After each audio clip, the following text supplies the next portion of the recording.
Assalamualaikum warahmatullahi wabarakatuh. Saya Ada Pramesti dari semester 3 kelas A akan mengikuti pertemuan ke-11 mata kuliah Hukum Pidana Lanjutan dengan dosen pengampu Ibu Prof. Dr. Hajah Heni Nurayani SIMH dan asisten dosen Bapak Dr. M. Rendi Aridayandi SIMH.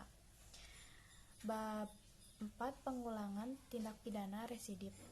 Pengertian residip, seseorang yang melakukan tindak pidana dan telah dijatuhi hukuman pidana dengan suatu putusan atau vonis dari hakim yang telah mempunyai kekuatan hukum tetap inkrah pangewisci, kemudian melakukan lagi suatu tindak pidana. Jadi hampir sama dengan konkursus realis, yaitu melakukan lebih dari satu tindak pidana.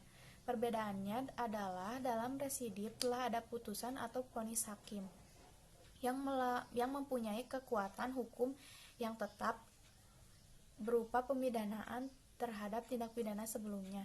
Sedangkan dalam konkursus belum ada putusan atau vonis dari hakim. Residip adalah alasan untuk pemberatan pidana. Dan pembagian pengulangan atau residip, yang pertama residip umum, a gemini stelsil residip. Semua pengulangan terhadap jenis tindak pidana apapun dan dilakukan dalam waktu kapan saja.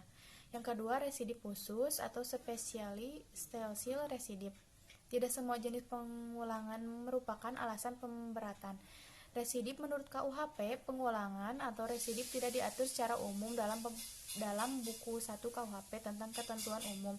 Tetapi secara khusus bentuk tindak pidana tertentu diatur dalam buku 2 dan buku 3 KUHP. Selain itu, KUHP juga mensyaratkan tenggang waktu pengulangan tindak pidana tertentu.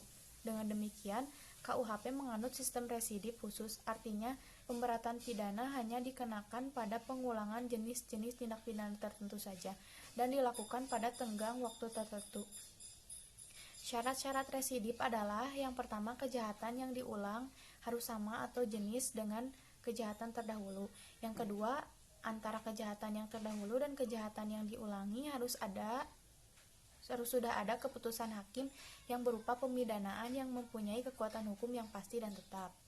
Yang ketiga, kejahatan dalam menjalankan kejahatan harus merupakan pencaharian.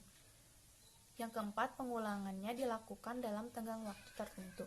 Sekian review dari saya. Wassalamualaikum warahmatullahi wabarakatuh.